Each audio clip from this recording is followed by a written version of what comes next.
This is London calling. The German radio has just announced that Hitler is dead. Advance, Britannia. Long live the cause of freedom. God save the King. By the end of the Second World War, the BBC had established itself at the very heart of the nation. The reputation of the BBC was gigantic. During the war, the one thing that was believed was the BBC. And everybody who'd been in the army thought, or the Navy, or the forces, thought very highly of this great operation. But those same servicemen were now returning to civilian life, and the most urgent priority was to get a job. The British Forces networks throughout the world, I mean, were throwing up broadcasters, David Jacobs and goodness knows who. They were all coming back, Raymond Baxter. All these people were coming back from the forces, and they were looking for jobs. And the place to look for jobs, the only place to look for jobs really, was the BBC. Along with reporters and correspondents, the services were also turning out writers and entertainers eager to find work on radio. It was terribly easy to work for the BBC in those days. We all knew each other. All my generation were starting out at the same time. That's Jimmy Edwards and Eric Sykes and Frankie Howard and so forth. And with writers it was the same. There was almost limitless work. We all had our own thing. I mean, Tommy Cooper had his magic. Benny Hill did his funny sketches. I had my shaving act. You went on radio for about 10 guineas. I think it was about the top fee you got. And if you were on often enough, you made a name for yourself, and people would come to see you. The ratings for radio were like top TV shows now. There were millions of people watching.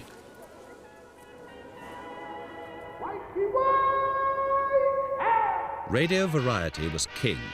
Bandwagon. Bandwagon brazenly presents Chestnut Corner. Dick Barton. Itmar. Can I do you now, sir? Invite our first personality. Have a go. And let's have a go. Ahead lay a decade of expansion and competition. But of more immediate concern to the BBC was how to provide relief and comfort to a nation suffering the effects of rationing, shortages and bitter weather.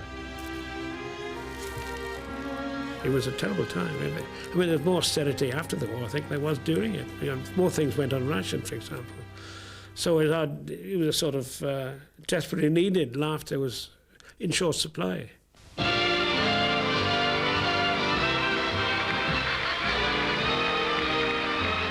Then there was the wedding breakfast. I was invited to that. They had a cake there 6 feet high, and on the cake it said everyone can take a piece home. Well, you know me. I took 2 pieces, a blonde and a brunette. When I got home, I started packing my bag. The wife said, "Where are you going?" I said, "I'm going to Paris." She said, "What are you going to use for money?" I said, "Francs." She said, "Frank's not going. What are you talking about? Here!"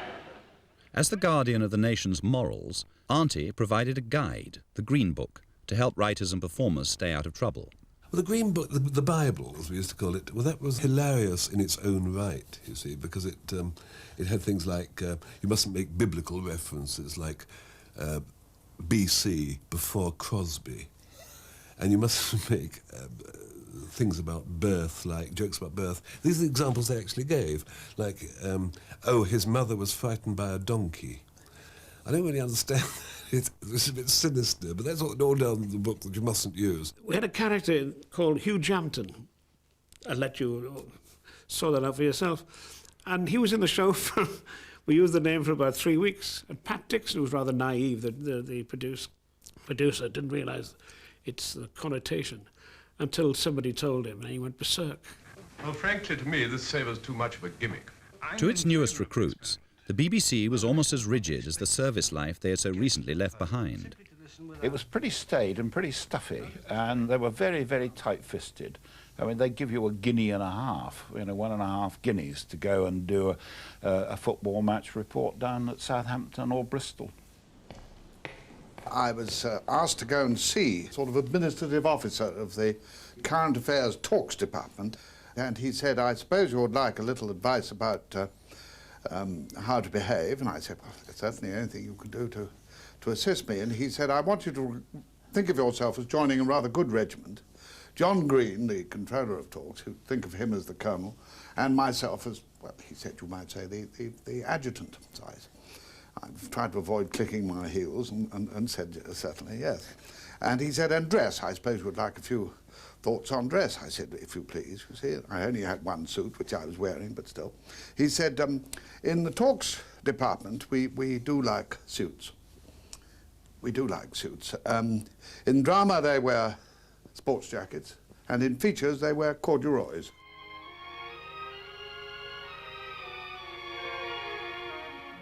Jean Metcalfe and Cliff Mitchellmore quickly established a long-running and popular series called Two-Way Family Favourites. But even such an innocuous programme as this caused the BBC management to fire off a cautionary memo. It reads, we must be very strict with this programme or it will become unmanageable. No anniversary requests, nothing resembling a message, e.g. to play a tune with love from Joan, that's wrong. So is because it reminds me of happy hours with the Amateur Operatic Society. No fiancés or girlfriends may be included. Families only. No names of schools or pubs may be mentioned because of indirect advertising. No noisy advanced jazz, e.g. Stan Kenton, is to be allowed on Sundays. Cut out the banter. This programme is not a vehicle for personality presentation. Talk about busy. I never had such a morning. Oh, hello? But the BBC was already creating a whole new generation of performers, personalities whose audience ran into millions. Curtains for you.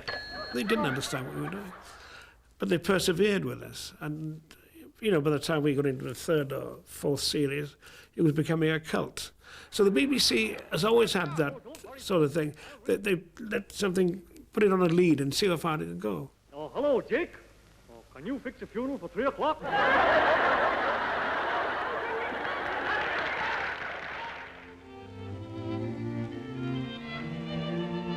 As a key part of the BBC's rapidly expanding radio networks, the third programme was devoted to the development and well-being of the nation's culture. It was exciting because it was an innovation and it allowed you to broadcast all kinds of music, plays, talks, which had never been near the microphone, had never been made available to the people before.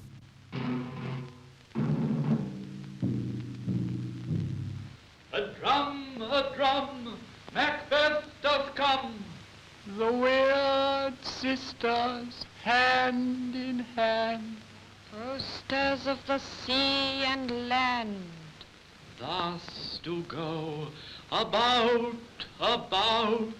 To be fair, I mean, I worked in drama in the late 40s, and they produced some of the greatest radio that's ever been produced. I worked on The Dark Tower, Louis MacNeice's thing. I mean, this was it's still regarded as an absolute classic. And this was the whole point. I mean, radio was right at the peak of its powers.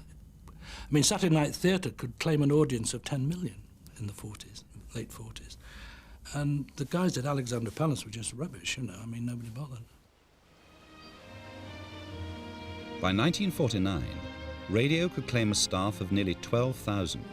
However, at Alexandra Palace, where television had resumed its service after the war, there were less than 800 employees. I always felt Alexandra Palace was apart. You know, we were up there on the hill and we weren't the same as the people at Broadcasting House. In fact, I was quite terrified of everybody at Broadcasting House. They all seemed to be much more stuffy to me than everybody at Ali Pali. They were just wonderful. We were just one happy family. Viewers often see me and my co-announcers sitting in apparent comfort like this. And they may think that I'm just sitting in a quiet, comfortable room. But in fact, as you can see, our studios are pretty busy, and they're like this every day of the year. Television was still in its infancy, and much of the equipment had come into service during the BBC's experimental broadcasts before the war. There were lots of breakdowns, particularly at the beginning, because, I mean, the cameras were unreliable. We frequently lost all vision on a show or something, and so the announcer would have to go in and apologise and tell them to go and have a cup of tea. Jacko, could we please strike the greenhouse? For viewers and programme makers alike, there was a cosy amateurism about the early days of television. There was a lovely occasion when I was doing a magazine programme, and one of the cameras really was making a terrible noise in the run-through. And when the run-through was over, I called down to the cameraman on the floor and said, "Can you please do something about that awful squeak? Because it really is interfering with the dialogue." And he shouted back to me and said, "Don't you like my squeak, Monica?" He said, "I always keep that there so my family know I'm on the show when they're watching." We get out of the studios into the outside world, not only by using film material, but also by actually taking television cameras on outside broadcasts. So now I'm going to hand you over to the outside broadcast. BBC Television's flagship operation was its new outside broadcast unit, where former radio men like Richard Dimbleby and Peter Dimmock were building their television reputations.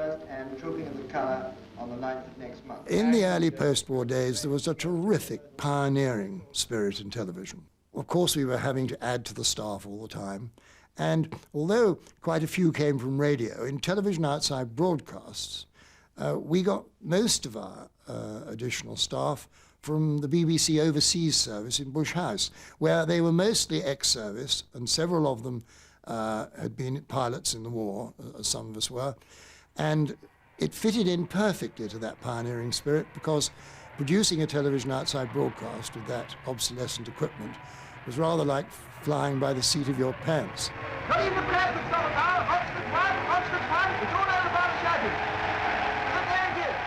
But while television provided a glimpse of what lay ahead, the real power in broadcasting remained in the corridors of Broadcasting House.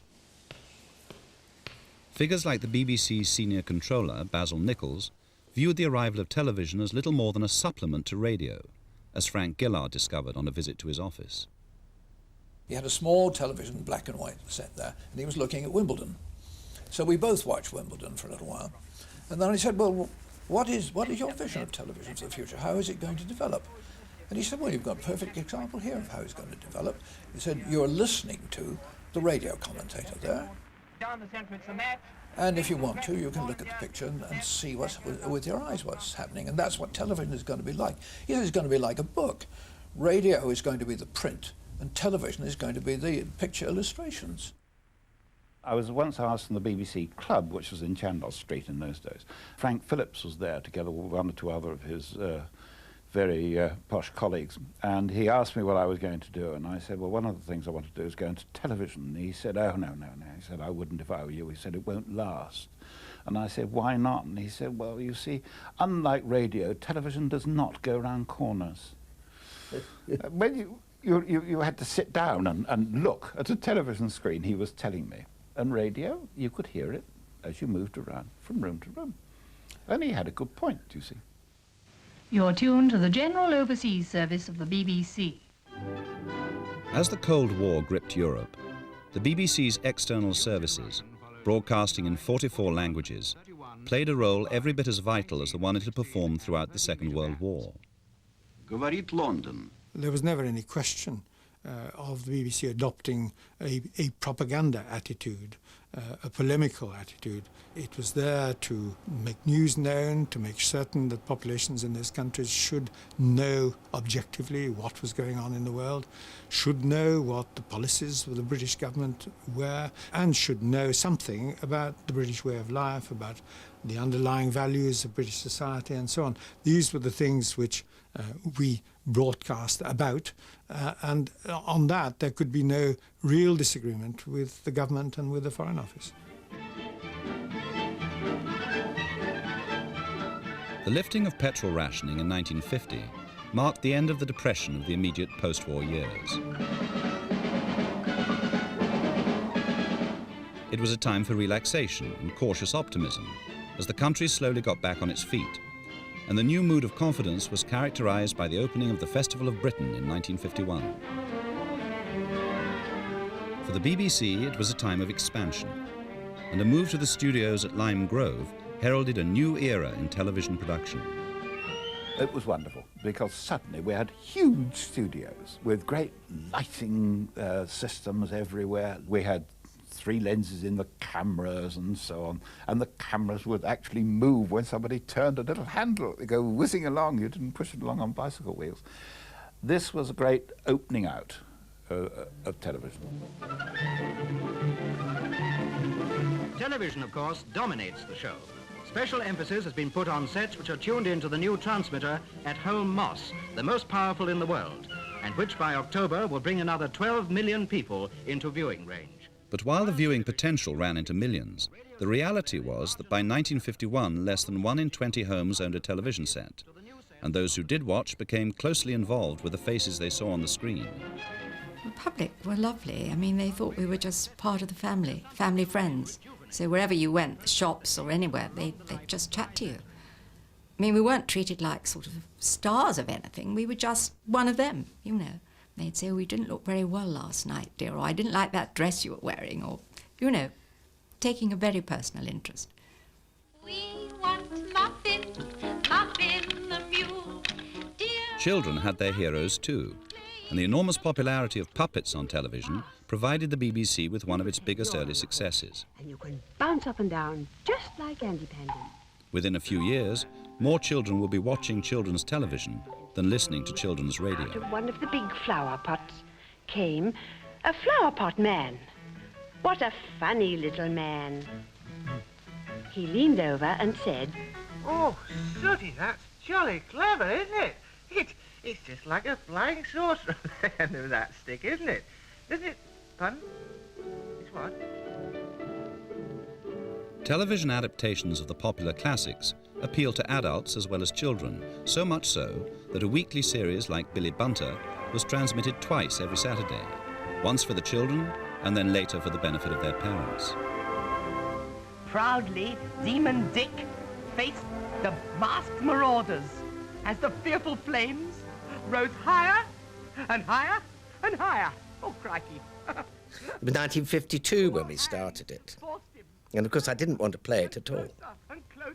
Because you see, I was 29 and the part was 14 and I'd got 2 children and I was supposed to be playing a 14-year-old schoolboy, which I did, but, you know, people were very suspicious. Thunder! What are you doing? No, nothing, sir. I wasn't looking for your, my comics, sir, not at all. I used to have terrible trouble learning the lines. I mean, I never really knew them until Friday night, Saturday morning. And the producer used to warn the director, used to say, don't take notice of what he does during the week, because on Saturday morning he takes a Purple Heart, which is an upper and a downer, and that got me through. I never tried. That's how I managed to do it. In accordance with the provisions of the Representation of the People Act, polling day will fall on Thursday, the 25th of October. The 1951 general election was the first to be given comprehensive coverage by the television service. Taken over by the election teams. Before them lay one of the longest television transmissions made in this country. But the return of a Conservative government was to have far-reaching consequences for the future of television. It heralded the start of a campaign to end the BBC's monopoly. You all, whatever party you belong, good fortune for yourselves and for our island home. Winston Churchill had never liked the independence of the BBC, and he had a deep distrust of television, a medium he could neither understand nor control. The coming of commercial television was a pressure group among the Conservative Party that grew in strength. It began, I think, really as a commercial interest. It really was. People such as Lord Walton and Jack Profumo, they were commercial people, commercially minded people. But subsequently, and a little bit at the time, I began to know that this was supported by such people as Edward Heath, MacLeod, Enoch Powell, Reggie Maudling, the young Conservatives as they then were, not at all on commercial grounds, but on grounds of principle that the monopoly ought to be broken. It would be another 4 years before commercial television arrived, but for the BBC this was a period of increasing uncertainty. The end of its monopoly was now inevitable. Nevertheless, the BBC continued to develop new ideas, new programmes, and new television presenters. A month ago, Charles Lagos and I returned from spending 4 months in search of a dragon. At that time, there were two real ways of making animal films. One was to have live animals in the studio, which George Cansdale from the London Zoo used to do, which was very good because they were alive and they used to bite him or pee on his trousers or escape or something, so everybody was very pleased with that. And the other great people were Armand and Michaela Dennis. And they were filmmakers from Africa who had acquired a huge library of 60mm material, which they linked together by doing pieces to camera in which they sat alongside one another on Land Rovers or benches or somewhere or other, and both stared directly at the camera, and they had a thick Belgian accent, at least Armand did. And then she would carry on a highly artificial conversation. Then you would cut into this material, some of which they shot themselves, and some of which I don't doubt they bought from somebody else. So both. And would go to Africa to make some films myself of animals being caught, which the London Zoo were going to do, a chap called Jack Lester. And then we would dissolve from the studio onto the doormat situation, so you got the benefit of them being live, and that way you'd combine the two. Attenborough's wildlife programmes put him into direct conflict with Armand and Michaela Dennis. In an attempt to defuse a sensitive situation, the director of television decided to bring the two sides together. And Cecil McGivern organised a dinner in Lime Grove, in which was going to be a great reconciliation. And I, as a very, very junior, I'd only been there for 2 years after all, a very junior producer was sort of wheeled in and was introduced, and Michaela simply turned away.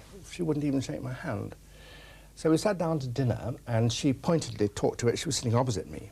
And she pointed to talk to everybody else except me. And then halfway through the main course, she suddenly leant over and said, "Who is the spy who is selling you our scripts?" So my Armand said, "No, you've gone too far now. You've gone too far." And she said, "I will have one word." And she said, Armand said, "What is it?" He said, "That's the word," said Armand. And then he actually took her by the hand and put her outside and said, "We'll leave her there for 10 minutes. She'll be all right when she comes back." Cecil McGivern, the director of television, also made Auntie's presence felt in the area of taste and decency in a memo to his staff. The Director General has received a very strong letter of protest with a copy to the Home Secretary and the Archbishop of Canterbury on the embarrassment of male dancers in ballet. It is an almost impossible charge to refute. The fact is that to certain people, and they include quite intelligent and ordinary people, the male body in tights, especially white tights, is quite shocking. The dressing of male dancers must be supervised, and producers of ballet must shoot male dancers so dressed in such a way that the risk is minimized. For the 26-year-old music producer Paddy Foy, this posed a ticklish problem. After many meetings, it was decided that if dancers wore 2 jock straps, the situation would be saved. It was my responsibility to go to the dressing room with my little packet and ask the dancers if they would mind doing this. I felt very embarrassed, but dancers are very practical people, and there was never the slightest problem. 1953 saw the dawning of the Second Elizabethan Age. The crowning of a new queen would mark a milestone for the nation and for BBC television as well. Of course, we realized that this could be the biggest event ever for live television. And we immediately began to plan our coverage rather like a military operation.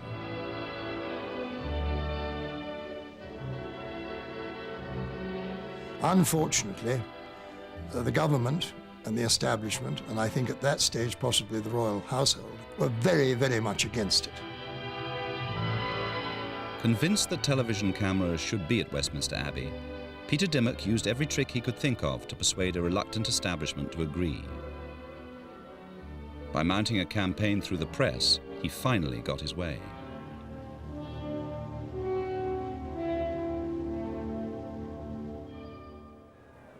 By the time Coronation Day arrived, Dimmock had organised the most ambitious and, at £40,000, the most expensive operation the television service had ever mounted, using every available camera the BBC possessed to cover the route. We had bought every piece of equipment that we could lay our hands on, from the regions, from the studios, for the live outside broadcast coverage. And nothing broke down. absolutely nothing. Now, I know that everybody was on their toes, obviously, but I'm afraid I really believe that God was on our side.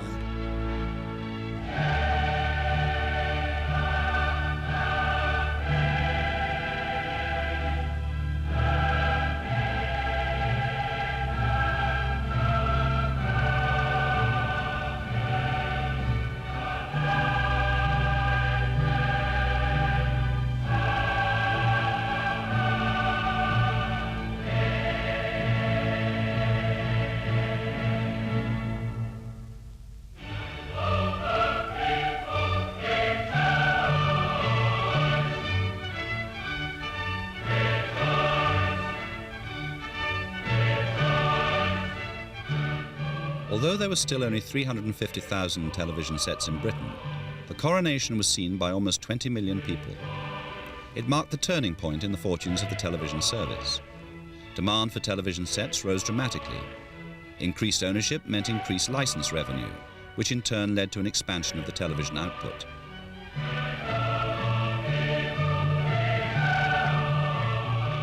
The pressure was now on the BBC to establish an audience not just for big events like the Coronation, but for regular television programs every night of the week.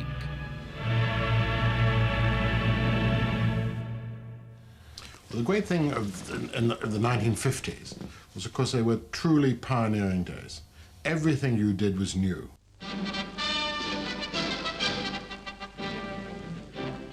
One of the new recruits to the fledgling television news service was a young feature writer called Paul Fox. Television news at that time was running twice a week. And it was in some ways like the cinema newsreel, but I believe it was of a higher quality. At London Bridge Station on Wednesday, television newsreel cameras joined the Hop Pickers special and went down with the crowd to see them make a start on their important task of harvesting the hop fields of Kent. A lack of resources prevented television from covering hard news stories. That was radio's job. Television newsreel provided viewers with rather parochial magazine items which proved surprisingly popular. And the newsreel increased from 2 a week to 3 a week to 5 a week. A daily edition of the newsreel was something that was unheard of.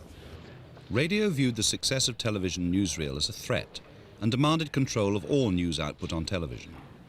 And there was a battle between the people in the television service, quite obviously, who thought they had a claim to present this particular kind of program, and the old sound news mandarins at Broadcasting House, who inherited this great tradition from the Second World War, you know, ultimate authority, the world's most reliable news service. And they felt they were the people to control news in television as well as in sound. 3 battalions of French troops have arrived in Tunisia to strengthen the security forces there. This map of French North Africa shows the Protectorate of Tunisia on the right.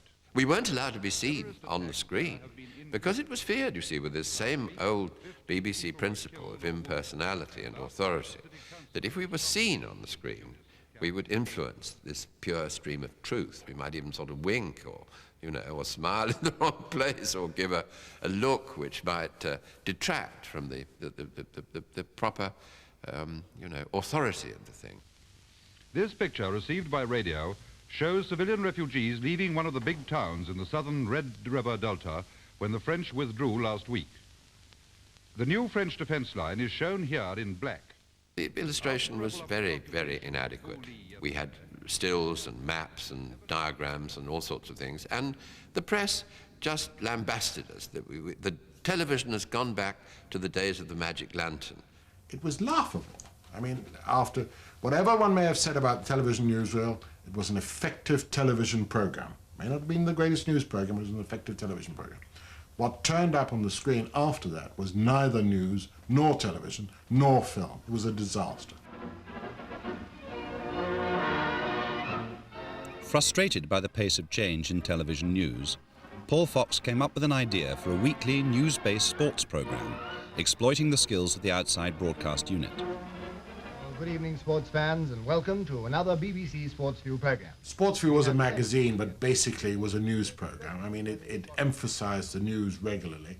And the greatest break that happened to Sportsview was that within a few weeks of its inception, Roger Bannister ran the 4-minute mile. We filmed it, we rushed Roger back to the programme, to the studio that night to tell the story, and unquestionably, Roger Bannister's 4-minute mile made Sportsview into the programme that it became. The tape is broken, and so is the record athletes have long been dreaming about. But at first, Bannister knows little about it. He stumbles into the arms of his coach, completely exhausted by his magnificent effort.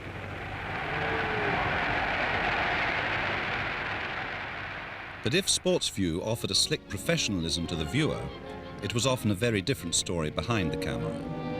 The camera cars they were Hummer Snipes, and we were filming the BRM at its debut. Raymond Mays brought it to Silverstone, and we were tracking. Cyril Page was on the top with a 35mm camera, and we came back along the finishing straight because we'd started at the far end of the finishing straight, and I suddenly realised there's a bridge across the road. We'd started the other side of the bridge. By now, the Humber was doing about 80, and Cyril was on the top with his back to the bridge. He couldn't see it. He was filming the BRM. I thought, if I put the brakes on, he's going to shoot right off. So I shot under the bridge, and there was a terrible bang. I thought, well, that's Cyril's head gone. And we stopped, and Cyril was white as a sheet. What had happened was the plug had come out of the camera, the battery plug, and he bent down to pick it up. As we went under the bridge, it took the top off the magazines. Being a woman in the BBC in the 1950s was far from easy, although some, like Grace Wyndham Goldie, rose to become key figures in the development of the television service. You have to remember there weren't so many women then working in television, and it was very important not to be thought of as a liability. One felt one had to try and do everything that a man would normally do, and I must say all the crews were very indulgent, but I did really try very hard to do all the things that I thought necessary, like carrying the tripod. I carried the tripod all over St Enadoc's golf course in Cornwall when we were filming John Betchman, who was talking about his childhood there. And I can remember endlessly going up to the tops of crumbling church towers to see the same view that the cameraman was going to get the high shots. I felt it was behoven on me if I was directing it. Well, women have always had a fairly tough time in television. I mean, not now, I don't think. No. From here. Stage management and assistant stage management, I don't think anybody cared very much. If you wanted to floor manage, that really was tough. No, too much. That's it. And the first woman floor manager they picked, and I swear it was deliberate, was a secretary who, of course, didn't know the floor, didn't know what was going on, and didn't make a success of it. And I was one of the next two. What on earth are you up to with the horse head? Yeah. And they used to say at boards, a woman can't control a floor like a man. And I used to say, but I wouldn't control it like a man. There are other ways. What on earth are you doing in a horse hat? Take it off this minute. Are you crazy? There was a scepticism about early television drama and the people who produced it. Most of us actually did come from the theatre. Radio directors didn't want to know about coming into television. A few tried it and they scampered back again very quickly. And of course, feature film directors viewed television with utter contempt, particularly television drama, which they thought was a cheap way of making lousy films. Most of us came from the theatre. So live didn't mean anything in our lives because television, you know, theatre was live. We did a performance. And that was what television was about. I mean, every writer had to know how to allow time for actors and cameras to go from one set to the other. Because, I mean, it was all going over in one long take, as it were. And if you could have seen some of those old programmes, you would have realised that not only they were very ill-defined picture and fuzzy, but there was a tremendous amount of background studio noise. And this was caused, really, by cameras rushing from one set to another and booms going to the next set, cannoning into equipment on the way, knocking into actors. And these same actors might be changing from a full suit of armour to court regalia in about 15 seconds, and perhaps even aging 20 years in their dash from one set to the next. In spite of the drawbacks, television drama created some outstanding early productions, due largely to the work and inspiration of one man, the Austrian director Rudolf Cartier. I thought he was fabulous.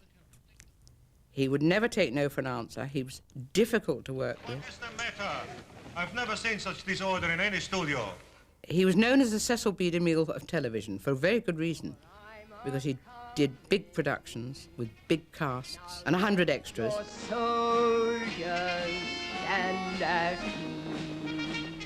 He had flair and vision and achieved things which I now, looking back, think were absolute miracles, given the facilities.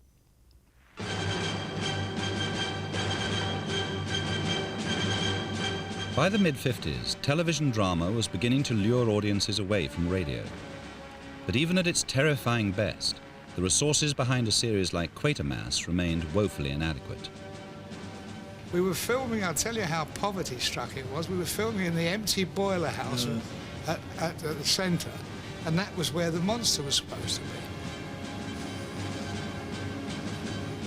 I put a rubber glove on my hand and we made a rig up on a rostrum top. I climbed underneath, put my hand up with the glove on and burned and dribbled rubber solution, hot rubber solution on the fingers so they look like fronds. We put dry ice and cocoa in the pot. We set it all up, and when they came to film, they looked through the door, and this thing was... It was a marvellous shot. It took us 3/4 of an hour to make it. It took me 1/4 of an hour to get the cramp out of my shoulder. And it brought the house down. There was things in the paper the next day. Did you see the monster?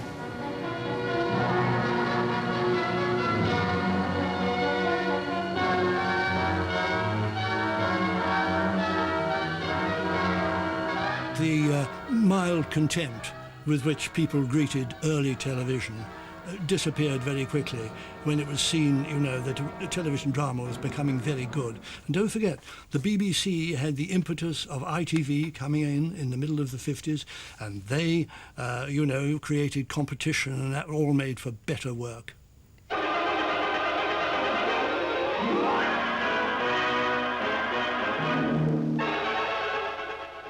Commercial television is here.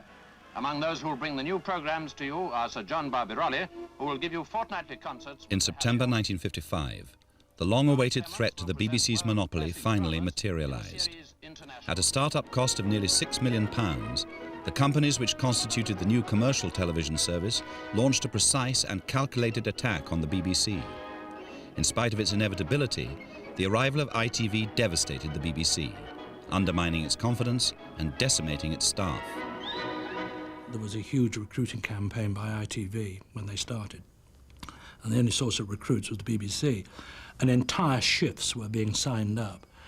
And we were told to come in, and everybody was taken into an office one by one, asked if you had an offer made to you. And if you had, they would say either you can take it, we're not interested, or they'd double your salary. And our salaries literally doubled overnight. There was a sense of shock that, as Reith called it, the brute force of monopoly had been broken by the Conservative government. And that anyway, who were these hucksters coming into the market? What the hell they know about broadcasting? The BBC, after all, had been in existence for, what, 30-odd years, you know?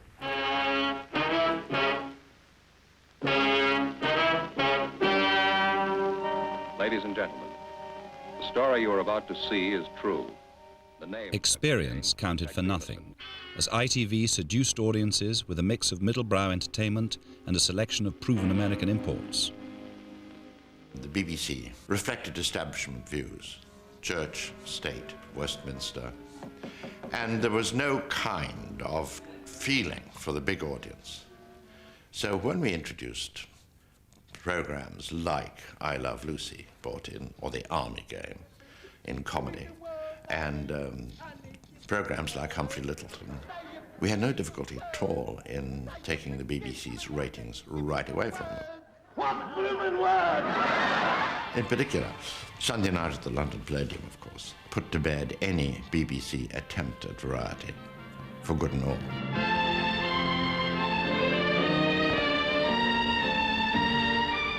Initially, the BBC kept saying, oh, this won't have any impact on us at all. Secretly, they were saying, I wonder what impact it will have. But of course, it had tremendous impact. They pulled themselves up to their full height and said, this is rather disgraceful what's happening on the other channel. We must carry on as we always have done and not be upset.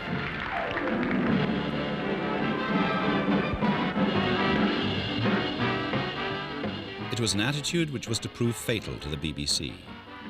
Millions of viewers found ITV's populist approach a refreshing change at a time when the BBC's response was to persevere with more of the same. BBC line, you see, throughout that period was, oh, we're still the National Institute of Broadcasting. It was a phrase used all the time. And they're only beating us in the London area because there was only commercial television in the London area. Then when it got to Birmingham and the pattern repeated itself, well, then we're still getting the larger audience, larger part of the public. The audience share was going more and more in their direction. But they were also starting to introduce program innovation across a range of areas which, where in theory, we should have been as good as ITV. The fact was we weren't. In news, this was particularly so. Q Grams. Cameron 1. Stand by to Q Chris. Coming to 2. Q Chris. Take 2. Good evening. The government is not going to grant automatic reprieves to convicted murderers. As if the arrival of ITV was not enough, the BBC found itself under even greater threat within a year, when coverage of the Suez crisis put the corporation and the government on a collision course. Seizure of the Suez Canal, seen by the fervently nationalistic Arab world as a triumphant... When President Nasser of Egypt nationalized the Suez Canal in July 1956, the British Prime Minister, Anthony Eden, fully expected the BBC to support him in his challenge to Nasser's action. Eden decided to address the nation from Downing Street, choosing television as the most effective way to put his message across. So I went upstairs and found to my astonishment and indeed horror that the Prime Minister was in bed. Obviously he was very ill, he was tired, and you couldn't conceive someone less able to take a responsible decision, really. Awful. And we then went down to the main living room, and he looked terrible, and Clarissa, his wife, who was a very vain lady, and vain for him too, had done the worst possible thing. That is to say, she had managed to find a monitor. And she said, stop, we can't go on. We can't see the Prime Minister's moustache. Where's makeup? And the makeup wasn't there, so she took out from her handbag some mascara, and while we were waiting to go on there, touched up his moustache with mascara. And then I cued it, and then the broadcast started. Good evening. The Suez Canal is a name familiar to everyone. It is, in fact, the greatest international waterway in the world. And what Colonel Nasser has just done is to seize it for his own end. Britain's response was to launch a combined operation with the French to invade Egypt and reassert control of the Canal Zone. An invasion force of 300,000 troops was dispatched by sea and air from Britain and France. But it was not a move which met with unanimous approval in Britain, and the BBC's coverage underlined these national divisions. We were reflecting in our programmes and in news and in reporting of Parliament the debate which was going on in this country at the time, which was a very fierce debate. This caused intense irritation, and it was said, for instance, that the troops, as they sailed from Cyprus to Egypt, were listening to the BBC more or less criticising the whole operation. An already delicate situation was made worse by the fact that the BBC's chairman, Sir Alexander Cadogan, was more sympathetic to the Prime Minister than he was to the corporation. He had been Eden's senior civil servant at the Foreign Office. Sir Alexander Cadogan was in the pocket of Anthony Eden, and he too believed the BBC ought to be entirely subservient to the Prime Minister of the day, and therefore the war effort. And he sent for me one day and said, can you imagine how dispiriting it would be for our boys to go into action having heard that the leader of the opposition opposes the war altogether? Of course we should suppress anything of that kind. And I had to say, no, I'm very sorry, it's absolutely impossible for the BBC to do that. Television's main current affairs programme, Panorama, and radio's external services broadcast news of the operation at home and abroad. This infuriated the Prime Minister. There was a feeling on the part of the government that the BBC had been treacherous towards the government, that it should have behaved in the way that it behaved during the war, and that it should have been totally subservient to government policies. There was a threat, no more than that, of taking over the BBC. This was mooted, we understand, by Sir Anthony Eden in a moment of, no doubt, of irritation and anger. What he certainly did want, and I think what a lot of other people wanted as well, was a much tamer poodle of a BBC who presented the government's case, which was a terribly bad one at that time, in a more favourable light to the people at home, and weren't a thorn in the flesh. Eden attacked the BBC for being communists and traitors, and it was Grace Wyndham Goldie, the head of television current affairs, and Panorama's editor, Michael Peacock, who found themselves caught in the crossfire. We, as the only weekly current affairs programme on television, had to reflect this event. We had to find what was going on, and we hadn't a clue. We had no direct primary sources of information. We had no reporters with our troops or in Egypt. The news, in fact, was heavily censored, and we were left with a role which turned out to be a very important one, which was offering a point of reassurance for the nation with the simplest of tools. With no independent source of news and primitive studio techniques, it was difficult enough for Panorama to cover the campaign effectively, but it stood its ground against government pressure.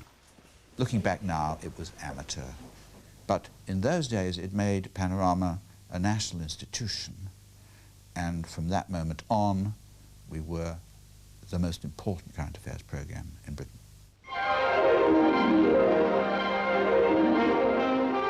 With newfound confidence, Panorama now began sending reporters worldwide to cover the news. Its first foreign correspondent was a former politician, Woodrow Wyatt. Walked along the road here, and when he got to about here, he pulled out a gun and he shot a policeman dead on the steps just here. We had a great reputation for impartiality in those days, and you had to present whatever you did on Panorama in such a manner as the viewer himself could make up their mind as to who was right and who was wrong. And you had to be careful that all programs would be entertaining enough for people to want to watch them, as well as having serious content. And that is how Panorama, I think, became famous. Under government attack, and with ITV still winning the ratings war, staff morale at the BBC was at an all-time low. They never knew how to exploit the people that had talent, it seemed to me, or were keen and had any stroke of originality. You would be kept down and patted on the head and given a piece of sugar, and then kept waiting for something else they might give you. They never saw the value in you. I remember being at Lime Grove with some people who came round, members of the public, on a tour, and they were terribly keen and interested to see my little studio and how I did the links and all that. And afterwards I was in the BBC club, and I could hear this executive saying, "What do you think?" He said, "These people came round and all they wanted to do was talk to this bloody announcer." Programme makers were now desperate to be told how the BBC management intended to win back its audience from ITV. I can remember when we had all gone into the theatre on one occasion when the BBC figure was an absolute disaster. I mean, the BBC were getting about a third of the audience, and Hugh Weldon and a whole number of other people stood up and said to the directorate on the platform in front of us, "Give us a number, tell us what we're aiming at, tell us what the hell it is we're trying to do." An answer came there, none. And Grace Wyndham Goldie stood up in that marvellous statement and said, "Well, the problem with the corporation is it is considered vulgar to be popular." And I've often said I believe the success of television, BBC television, against commercial television was actually started from that statement. at that time by that particular person. Because Grace Wyndham Goldie saying it, everybody had to listen. The fight back began with Tonight. It went out every weekday evening, and within a year its audience jumped from 1 million to an astonishing 5 million viewers, largely because of new ideas that the public liked, but the management failed to appreciate. Good evening. One of the critics of this programme... There were one or two innovations that the BBC didn't actually understand. One was, at the beginning of each programme, there was a topical calypso. They got Bernard Levin to come and write it. And they were quite sharp. Partake today for the Deb's delights. No more of those glamorous nights, so shed a tear for the Deb of the 32 minutes, something like that. Yes, but we need well, we need an extra 5, maybe an extra 6. We assumed that the audience were interested in showgirls, important people, elderly philosophers, cranks, lunatics, attractive girls.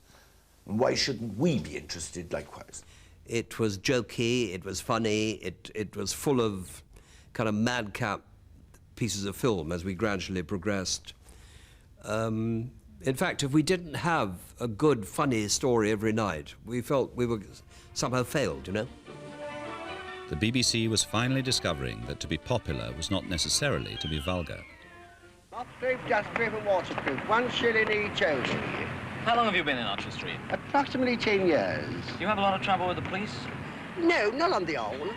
On the whole, I find the police a very nice body of men. To underline the new mood of optimism, the BBC finally sanctioned the building of its new television headquarters. The television centre occupied a 13.5-acre site at White City in West London. For the first time, television spending was beginning to outstrip the wireless.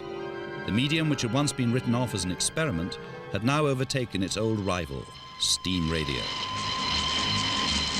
The 6-5 special streaming down the line. To regain its audience, BBC Television now targeted Britain's youth, with the first in a long line of pop programmes. It was originally going to be a magazine for youth with music. In the beginning, it had a sports section, which was run by Freddie Mills, and it also had things like mountaineering, things that would be of interest to young people.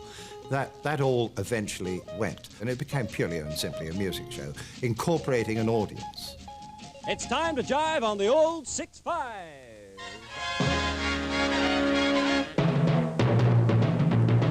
The interesting thing about 6-5 Special is that it incorporated every kind of music. You had people singing ballads, you had rock and roll, you had big bands, you had jazz bands. And it's the only popular music program, I think, that has ever appealed to the whole family. And we are going to do turns from the corner. Single, single, single, double. And remember the double movement of the head. The BBC even managed to make cultural programmes popular under the guidance of a new arts supremo who had come to television from the press office at the Festival of Britain. It fell to my lot to be asked to do a magazine programme about the arts. We called it Monitor. And I did have an editorial policy. I didn't like to tell people what it was, but I was absolutely clear what it was. And the editorial policy was that nothing should be in the programme, not ever, that I didn't approve of and like. Weldon's great talent was to identify and encourage directors like John Schlesinger and the young Ken Russell. Their early films for Monitor set standards for television arts programmes for years to come.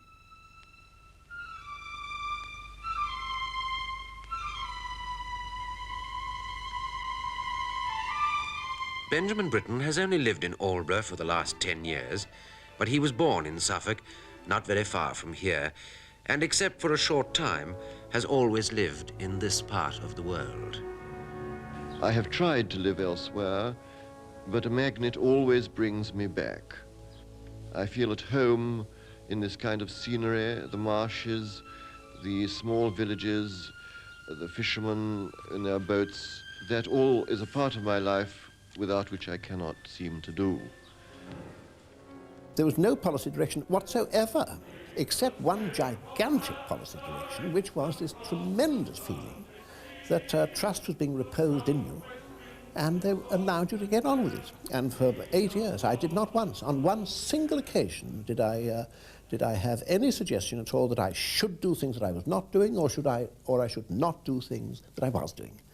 And the feeling of freedom and trust and confidence was tremendous. See that When the Black and White Minstrels began its 20-year run in 1958, the BBC finally established itself in the one area where ITV felt it was unassailable: variety. The new Prime Minister, Harold Macmillan, promoted the creed of "You've never had it so good," and encouraged a new mood of liberalism and consumerism.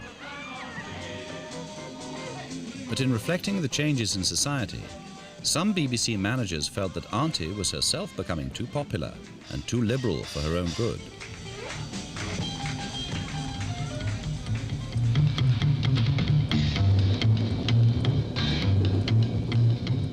Cecil McGiven, director of television for most of the decade, wrote scathingly of the BBC's latest drama hit.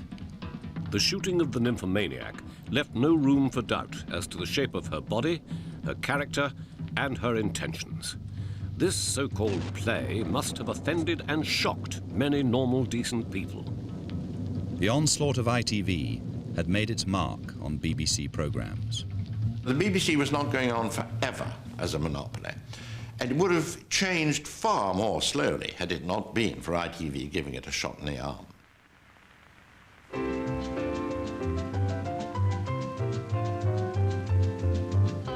The BBC ended the 50s with its self-confidence largely restored, and its battle with ITV settling into an acceptable balance. Even more promisingly, there were changes ahead that would strengthen the BBC's position even further: the coming of colour and the launch of a second television channel. Most important of all would be the arrival of a new Director General who would shape the BBC for the decade to come.